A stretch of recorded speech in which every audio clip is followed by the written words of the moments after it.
Hi friends, welcome to your own channel Sadhan. इस video में मैं बात कर रहा हूँ ऑटो सेक्टर की, one of my most favourite sector.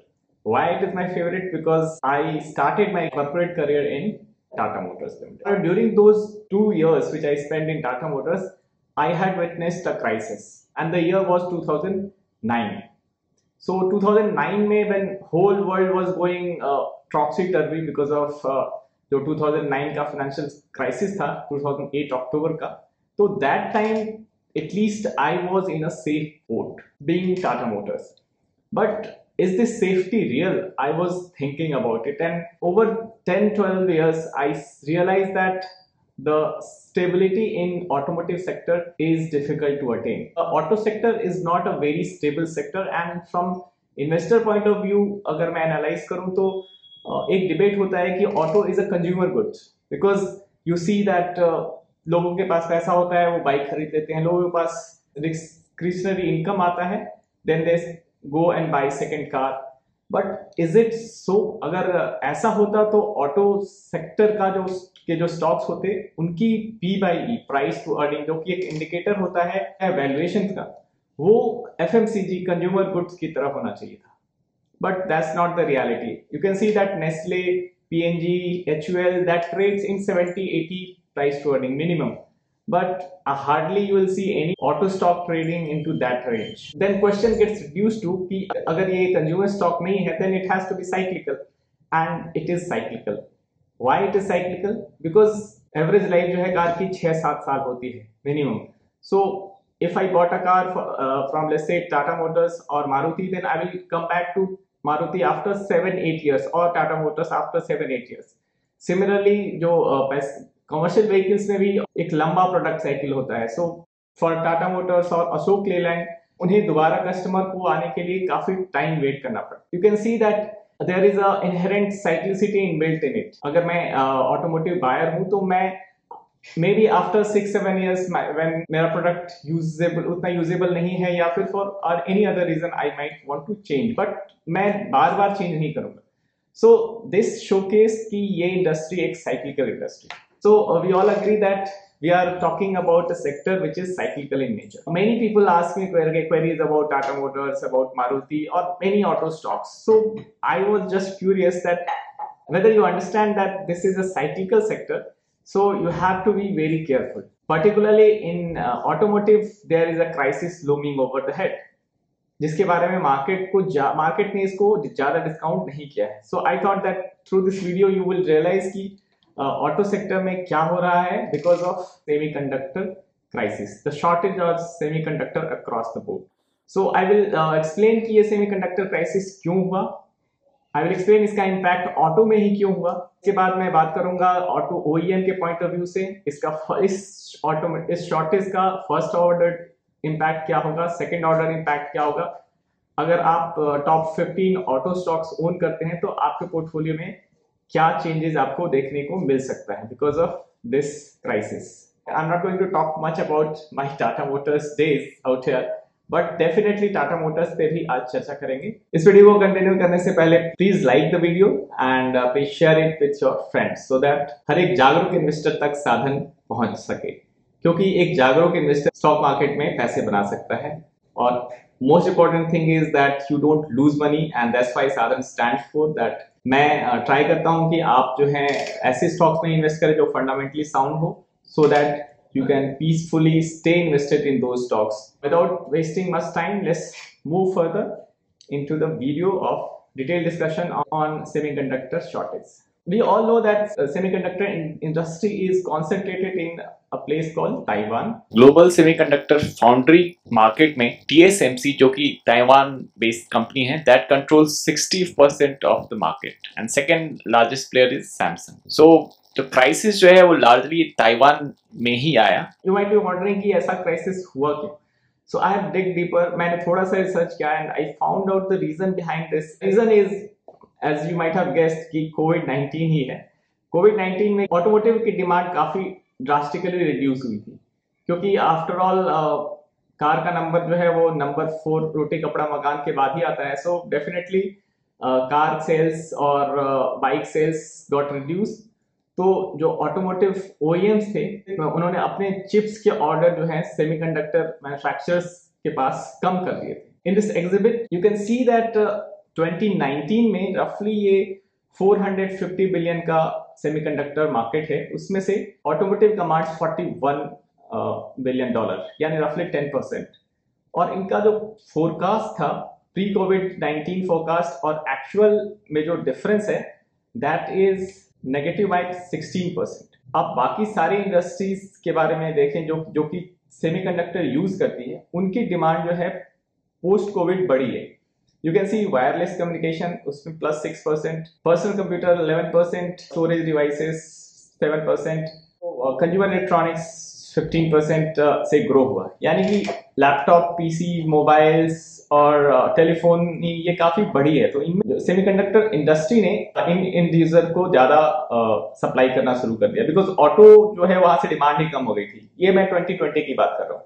सो 2020 में auto was at back foot by -16% क्योंकि डिमांड ही कम थी। बट 2020 में के खत्म होते ही जनवरी फरवरी में auto demand has picked up like anything. Then in April मई में ऐसा सिचुएशन हो गया कि automotive companies went to these semiconductor chip manufacturers for giving them orders, but they were not ready to take the orders because they have already taken orders from telecom operator, from PC manufacturer or mobile handset manufacturers. अगर आप market में सामान नहीं खरीदेंगे तो इसका मतलब ये नहीं कि वो सामान नहीं बिकेगा, somebody else might come and buy those things. So ऐसा ही हुआ है सेमीकंडक्टर चिप मार्केट में। सो ये हाई डिमांड वाला ये प्रोडक्ट है और सब जगह इसका यूज होता है। तो ऑटो जो है वो थोड़ा पीछे रह गया इन बाइंग दिस, इसीलिए अक्रॉस द ग्लोब पूरी इंडस्ट्री में ऑटो सेमीकंडक्टर चिप्स की एक शॉर्टेज हो गई। नाउ क्वेश्चन कम्स बैक कि क्या ये टेम्पररी रहेगा? बहुत सारे एनालिस्ट, ऑटो एनालिस्ट जो कह रहे हैं कि ये तो 1-2 महीने की बात है, थिंग्स विल बी नॉर्मलाइज, जैसा हम सोच लेते हैं। But I think this is an optimistic thinking. मेरे हिसाब से गोइंग फॉरवर्ड जो ऑटोमोटिव चिप मैन्युफैक्चरर्स के पास 5G के भी ऑर्डर साइमल्टेनियसली आ रहे हैं, because 5G is a global technology revolution. वहां पे भी बहुत चिप्स के ऑर्डर आ रहे हैं और वो सेम चिप्स, उसी कैपेसिटी के चिप्स ऑटो में भी यूज होते हैं। सो जो मैन्युफैक्चरर्स हैं they have option to go for 5G और go for auto. So definitely वहां ऑटो को अगेन compete करना पड़ेगा ऑन प्रोडक्ट लेवल पे भी।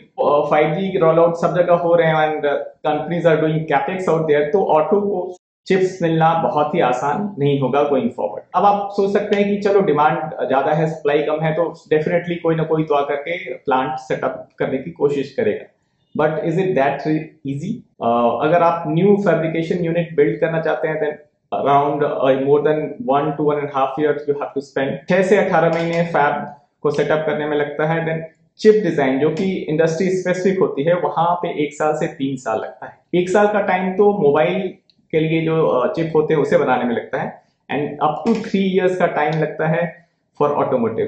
And I have spoken to some people makes ECU for automotive companies. वहां पे भी ये बात हार्ड फैक्ट है that they are struggling with this, and वहां पे भी 1 से 2 साल तो वहां पे लग रहा है चिप डिजाइन करने में और उस पे सॉफ्टवेयर कोडिंग करने में।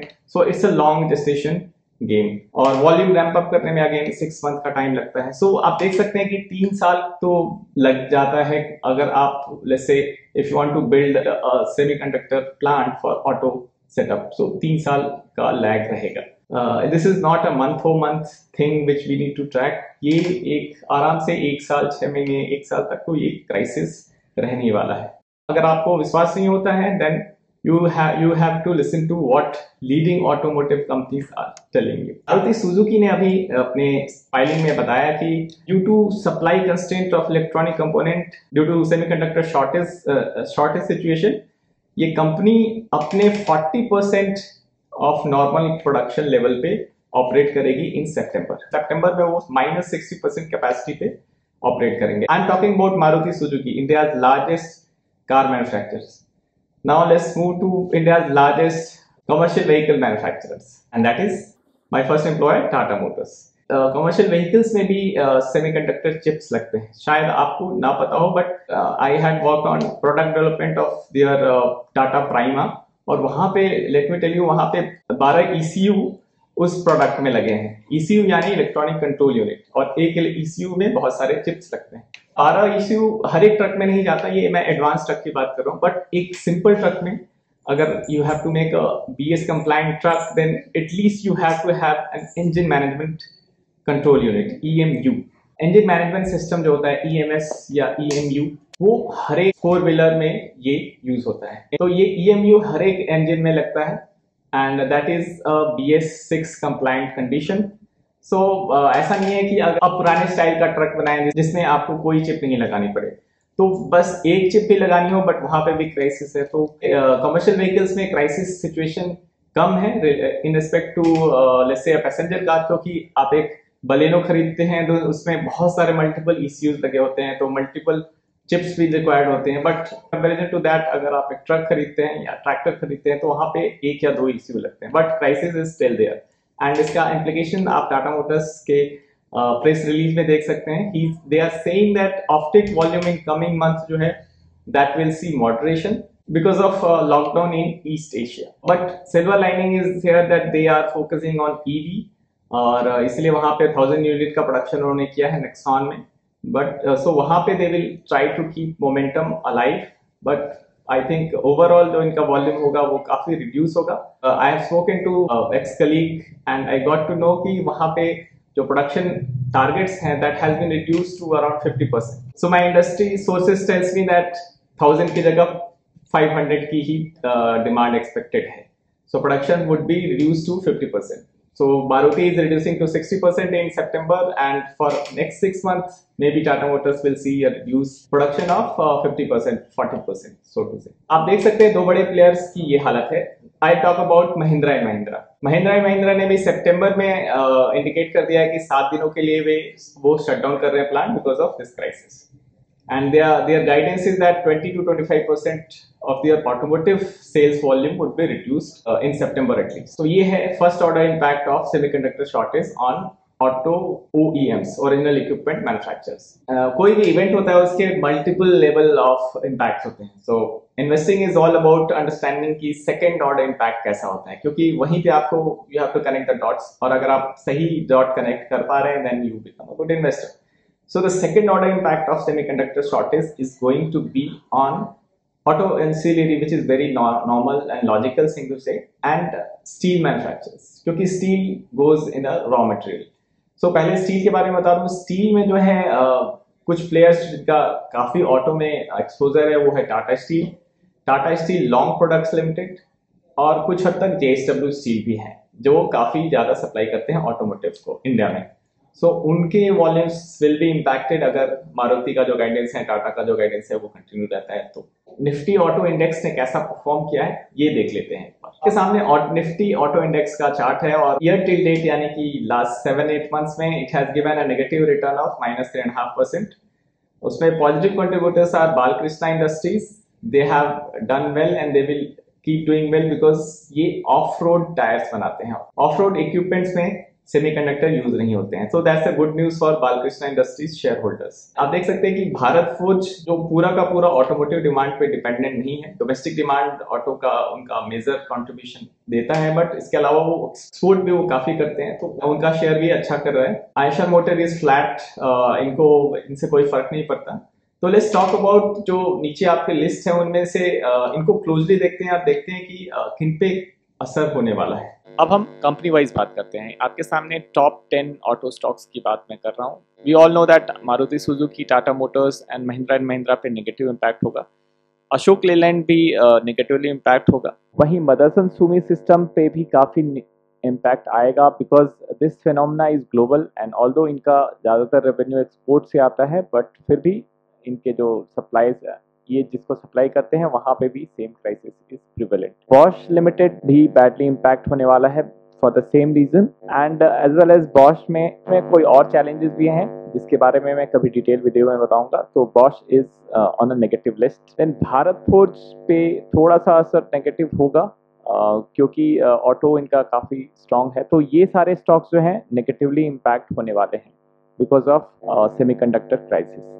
But there are other forces like electric vehicle supply chain, उसके बारे में डिटेल में मैं नेक्स्ट वीडियो में बात करूंगा and then we'll talk about it in some other videos. अगर आप चाहते हैं कि आपकी तरह और ज़्यादा इन्वेस्टर भी इस साधन के प्रोग्राम से बेनिफिट करें, साधन के वीडियोस उन तक भी पहुंचे, देन ये वीडियोस अपने नेटवर्क में जरूर शेयर करें, so that this will help me grow this channel, and you should like or comment our video so that will help me in the algorithm. आपसे रिक्वेस्ट है, प्लीज इस video को like करें, comment segment में जाएं और बताएं कि आपको कौन सा ऑटो स्टॉक आपके इस पोर्टफोलियो में है जो जिसके बारे में आप कंसिडर कर रहे हैं कि उससे सेल करें या ना करें या इन्वेस्टेड रहें.